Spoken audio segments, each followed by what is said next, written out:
80살을 바라보니 새삼 후회되는 것들이 많네요. 60대로 돌아간다면 무조건 달라져 보고 싶습니다. 다들 100세의 시대라고 얘기하는데 문득 남은 여생이 걱정이 되기도 합니다. 올해로 78세가 된 박연자님은 60세로 돌아간다면 다르게 살아보고 싶다고 이야기합니다. 여러분은 혹시 이런 생각해 보신 적 있나요? 다시 젊을 때로 돌아간다면 나는 정말 다르게 살 텐데, 혹은 그때 이런 걸 알았더라면 더 행복했을 텐데 하고 말이죠. 우스갯소리로 다른 남자랑 살아볼 걸 하고 생각하시는 분도 있을 거고, 여행을 더 많이 다녀볼 걸 하는 생각이 드는 분들도 있을 거예요. 사실 많은 분들이 인생을 살아가면서 후회되는 순간이 있기 마련이죠.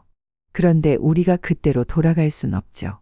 하지만 미리 겪은 분들의 이야기를 조금 더 귀담아 들었다면 지금 나의 상황은 조금 더 나아지지 않았을까 하는 마음의 이야기를 시작합니다. 지금부터라도 제대로 알고 노후의 예고편을 미리 보면서 준비하면 남은 20년, 30년 인생을 더 빛나게 만들 수 있지 않을까요? 오늘은 특별히 70대, 80대에 계신 분들이 가장 후회했던 것들, 그리고 이렇게 살았더라면 정말 좋았을 텐데라고 생각하는 공통적인 이야기들을 모아보았습니다. 지금 40대, 50대이신 분들이라면 더욱 귀 기울여 들으시면 앞으로의 노후 생활이 실패 없이 다가올 수 있을 거예요. 현재 노후를 보내고 계신 김태식님의 이야기입니다. 내가 60대에 다시 돌아간다면 가장 먼저 바꾸고 싶은 것이 어떤 것인지 아시나요? 사실 저는 젊었을 때 돈을 모으는 게 인생에서 가장 중요한 일이라고 생각했어요. 그래서 하루하루 바쁘게 일만 했죠. 친구들과의 만남도 줄이고 가족과도 시간을 잘 보내지 못했어요. 그런데 정작 은퇴를 하고 나니 제 곁에 남아있는 사람이 많지 않더군요. 돈은 있지만 함께 밥 먹을 친구가 없다는 게 이렇게 외로운 일일 줄은 몰랐습니다.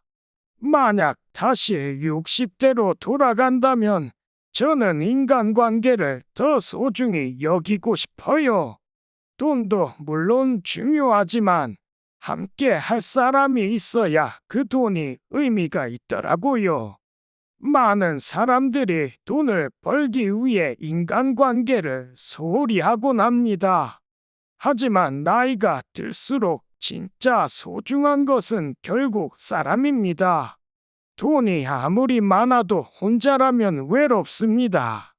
아무리 좋고 넓은 집에 살아도 나와 밥 한 끼 같이 먹을 가족들이나 지인들이 없다면 아주 많이 외로운 노후를 보내게 될 거예요. 돈보다 소중한 것은 좋은 친구, 가족, 그리고 내 곁을 지켜주는 사람들입니다. 그러니 지금이라도 주변 사람들에게 따뜻한 말 한마디 건네고 연락도 자주 하세요. 오랜 친구들에게 먼저 안부를 물어보고 가족들과도 좋은 시간을 보내세요. 내가 시간이 많을 때 내 옆에 소중한 가족들이 남아있지 않다면 어떨까요? 40대, 50대 때 그나마 혈기가 남아있을 때 내 자식들, 내 남편, 와이프와 여행을 시작하세요. 그 시절엔 벌어야만 했습니다. 가난했으니까요. 그리고 무지했으니까요. 생때 같은 자식들 공부시켜야 나처럼 고생하지 않을 거라고 생각했습니다. 그게 나의 책임일 거라고 굳게 믿었습니다. 하지만 지금 제 옆엔 아무도 남아있지 않습니다. 언제나 기다려 줄 거라고 믿었던 내 아내는 그 사이를 참지 못하고 내가 은퇴하고 1년이 지나지 않아 6년 전 암으로 세상을 등졌습니다. 자식들은 엄마 고생시킨 아버지라며 원망하는 듯이 했던 말들이 아직도 기억에 남네요. 물론 명절에 찾아오고 간혹 전화도 합니다. 하지만 이제 다들 각자 가정이 있지요. 자식들도 이제 본인들 자리를 찾아간 겁니다. 언제까지나 제 옆에 남아있지는 않아요. 앞으로의 인생은 40대 시절, 50대 시절의 추억을 하나하나 되새기고 기억하며 남은 생 살아가야 하는데 저는 기억할 추억이 많지가 않네요. 여러분들은 이런 실수들은 절대 하지 마세요. 요즘 세상 좋아졌지요. 조금 돌아가도 됩니다. 내 주변 가까운 사람들과 꼭 좋은 기억, 한참 후에 되새겼을 때 행복한 기운을 남길 수 있는 추억을 많이 만들어 두세요. 결국 인생에서 가장 행복한 순간은 사랑하는 사람들과 함께하는 시간입니다. 김태식님의 사연을 들으면서 많은 분들이 공감하셨을 것 같아요. 우리 인생에서 돈도 중요하지만 결국 가장 큰 행복은 사람과의 관계에서 오잖아요. 그렇다면 우리는 어떻게 하면 지금부터라도 후회 없는 관계를 만들어갈 수 있을까요? 우리 고민하지 말고 지금 가장 먼저 생각나는 사람에게 연락해보면 어떨까요?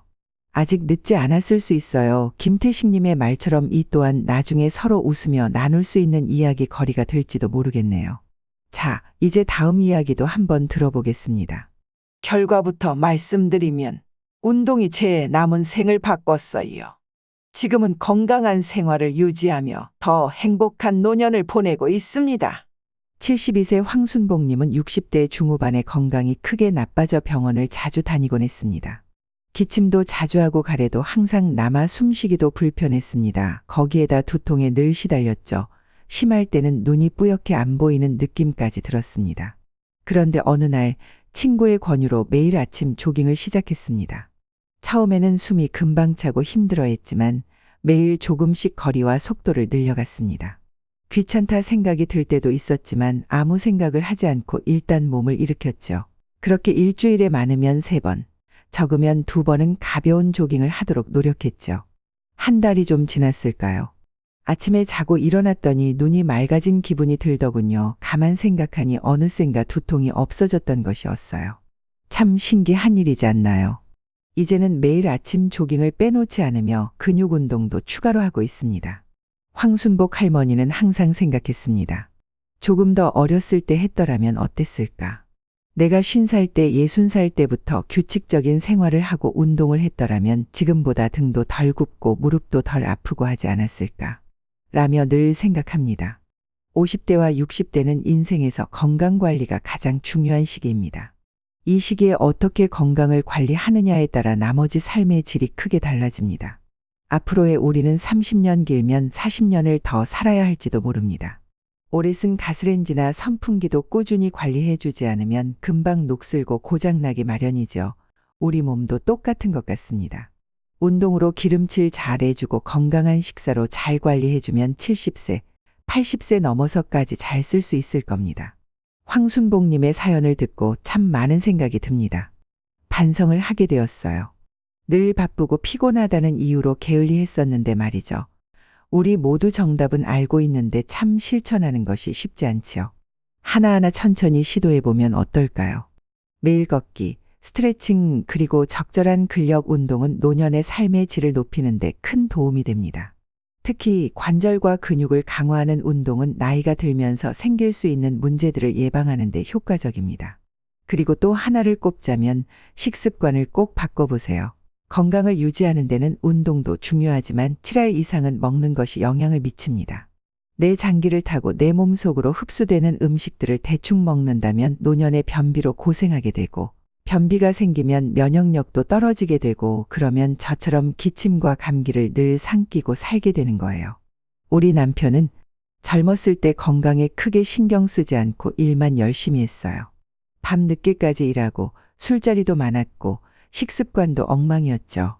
그런데 60세가 되자마자 갑자기 몸이 말을 안 듣는다더니 무릎도 아프고 당뇨도 생기고 그랬습니다. 이제 와서 후회해도 소용없지만 만약 다시 60세로 돌아간다면 무조건 건강에 더 신경 쓸 거예요. 특히 식습관이요. 춘복님의 이야기 너무 공감됩니다. 사실 우리 모두가 공감할 수 있는 이야기가 아닐까 싶어요.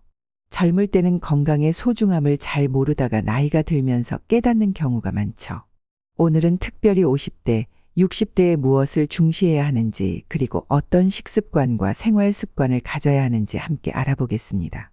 제가 의사는 아니지만 많은 전문가들의 조언과 제 경험을 바탕으로 이야기를 나눠볼게요. 먼저 50대와 60대에 당장 멈춰야 할 것들, 해야 할 것들에 대해 이야기해 볼까요? 첫 번째는 무리한 식사는 이제 그만해야 해요. 젊었을 때처럼 과식하거나 속이 불편해도 참으면서 먹는 습관은 이제 중지해야 합니다. 우리 몸은 더 이상 젊을 때처럼 회복이 빠르지 않아요. 특히 저녁에 과식하면 소화도 안 되고 수면의 질도 떨어지죠. 수면의 질이 떨어지면 면역력이 낮아지고 그러면 여러 가지 질병에 노출될 위험이 매우 높아집니다. 과식, 당장 멈추세요. 두 번째는 불규칙한 생활 패턴도 이제 중지하세요. 밤늦게까지 TV 보고 아침은 거르고 식사 시간이 제각각인 생활은 이제 그만하세요.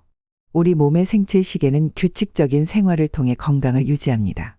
늦어도 12시 전에는 잠들어야 하고 아침은 빵보다는 단백질과 채소 위주의 식사가 좋습니다. 그래야 혈당을 올리지 않고 하루 컨디션이 좋기 때문이죠. 식사 시간은 가급적 일정하게 정해서 드세요. 불규칙하면 우리의 장기는 준비가 되어 있지 않은 상태에서 음식물을 소화해야 하고 쉬는 시간이 없이 항상 일을 해야 하니 얼마나 위가 힘들겠어요. 우리의 소화기관에 충분한 휴식을 줄 수 있도록 규칙적인 식사를 해보아요. 세 번째는 스트레스 받으면서 참기도 중지해야 해요. 우리가 젊을 때는 참고 견디는 것이 미덕이라고 생각했지만 이제는 스트레스가 건강에 얼마나 안 좋은지 알게 됐잖아요. 화나고 속상한 일이 있으면 적절하게 표현하고 푸는 것이 중요합니다. 만병의 근원인 스트레스, 내가 스스로 조절하지 않으면 그 누구도 조절해주지 않아요. 자식들에 대한 걱정, 돈 걱정, 이런 것들도 내려놓도록 해보세요. 마음이 훨씬 가볍습니다. 자식들 다 컸는데 자기들 인생 스스로 헤쳐나가야 하는 게 맞는 겁니다. 부모들은 자식들이 갈 방향 정도만 가르쳐 주면 되죠. 우리 자식들도 힘든 상황 겪으며 헤쳐나가는 힘을 배울 수 있어야 합니다. 그리고 나이 들어서 건강한 게 자식들에게 짐이 덜 되는 방법이라는 걸 잊지 마세요. 한번 정리를 해볼게요. 건강을 위해서는 꾸준한 운동과 바른 식습관이에요. 여기서 고쳐야 할 식습관은 과식하지 않기, 규칙적인 식사, 스트레스 조절하기였어요. 식습관의 기본은 다양하게, 적당히 규칙적으로 먹는 것입니다. 특히 50대, 60대에는 단백질 섭취가 중요해요. 근육량이 감소하기 시작하는 시기이기 때문이죠. 하지만 고기만 먹으라는 것이 아니에요.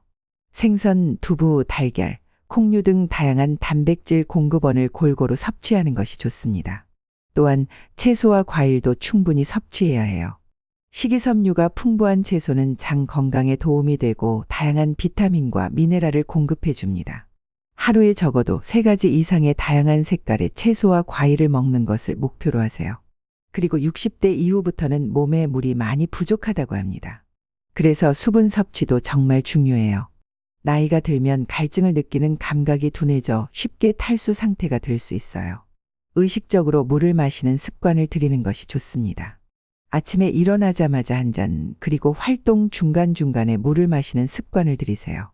60대로 돌아가면 반드시 바꾸고 싶은 것들에 대해서 이야기하고 있는데요. 가까운 사람들과 관계를 챙기자는 말씀도 있었고요. 또 건강을 보살피겠다는 이야기도 있었습니다. 70대 노후 생활을 바꿀 또 다른 것은 어떤 게 있을까요? 74세 태숙님의 이야기 들어볼게요. 저는 3년 전에 30년 넘게 일했던 회사에서 퇴직했어요. 처음에는 그동안 하지 못했던 취미 생활도 하고 집안일도 하면서 지냈는데 시간이 지날수록 점점 외롭고 무기력해지더라고요. 특히 코로나 이후로는 더 심해졌어요. 남편은 아직 일을 하고 있어서 낮에는 혼자 있는 시간이 많고 가끔은 하루 종일 누구와도 대화하지 않고 지나갈 때도 있어요.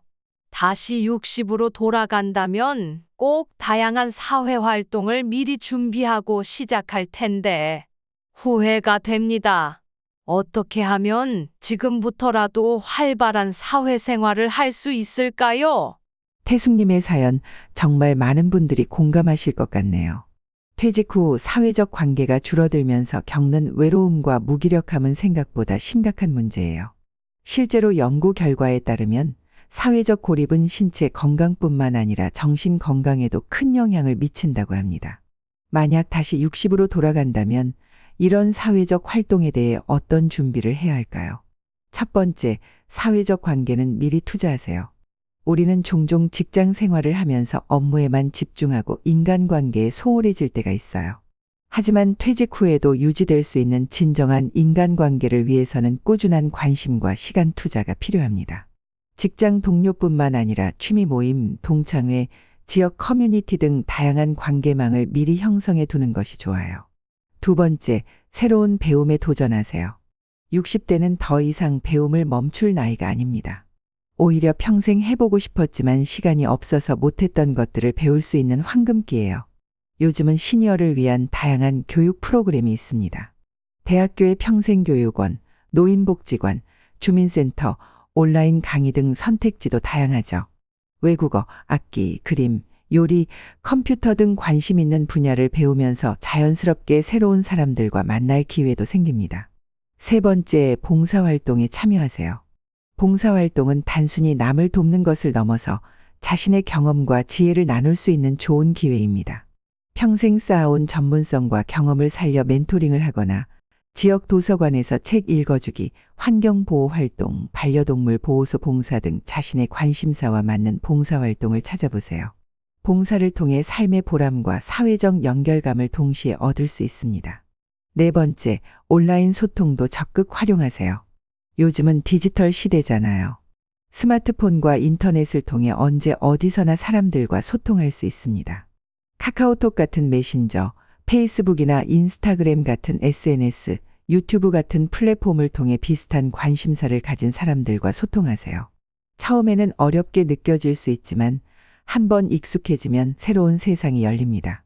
특히 멀리 있는 가족, 친구들과도 쉽게 연락할 수 있어요. 다른 것들이 다 너무 어렵다면 대화할 수 있는 카카오톡이 제일 접근하기 쉽겠네요.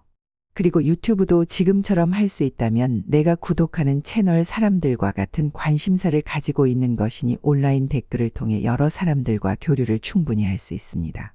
다섯 번째, 규칙적인 모임에 참여하세요. 일주일에 한 번 또는 한 달에 한 번이라도 정기적으로 만나는 모임을 만들거나 참여하세요. 산책 모임, 독서 모임, 등산 모임, 차 마시는 모임 등 간단한 것부터 시작해도 좋아요. 정기적인 모임은 일상에 활력을 주고 사회적 관계를 유지하는 데 큰 도움이 됩니다. 여섯 번째, 가족 관계를 소중히 하세요. 나이가 들수록 가족의 소중함을 더 느끼게 됩니다. 자녀나 손주들과 적절한 거리를 유지하면서도 정기적으로 소통하고 만남을 가지세요. 하지만 너무 간섭하거나 의존하지 않는 것이 중요해요. 서로 존중하고 이해하는 건강한 가족 관계를 유지하세요. 여러분, 사실 사회적 활동은 단순히 할 일을 만드는 것이 아니라 삶의 의미와 목적을 찾는 과정이기도 합니다. 다시 60으로 돌아간다면 저는 일에만 묶여 있지 않고 더 다양한 사람들을 만나고 더 많은 경험을 쌓았을 거예요. 오늘 사연들이 참 공감되고 와 닿는 것 같습니다. 여러분의 노후 생활은 어떠신가요? 물론 지금도 너무 잘하고 계시겠지만 더 나은 일생 후반전을 위해 알아두면 참 좋을 것 같네요. 가까운 사람들과의 관계, 특히 가족들과 더 많은 시간을 보내고 나를 위해 규칙적인 식습관과 꾸준한 운동, 적절한 사회활동. 이것들만 지켜진다면 우리의 20년, 30년 충분히 아름다울 것 같지 않나요? 지금까지 실천하지 못했더라도 이제부터라도 시작해 보시면 됩니다. 40대도 어리다고 생각하듯이 60대도 충분히 가능하지 않을까 싶습니다. 오늘의 이야기는 여기까지입니다.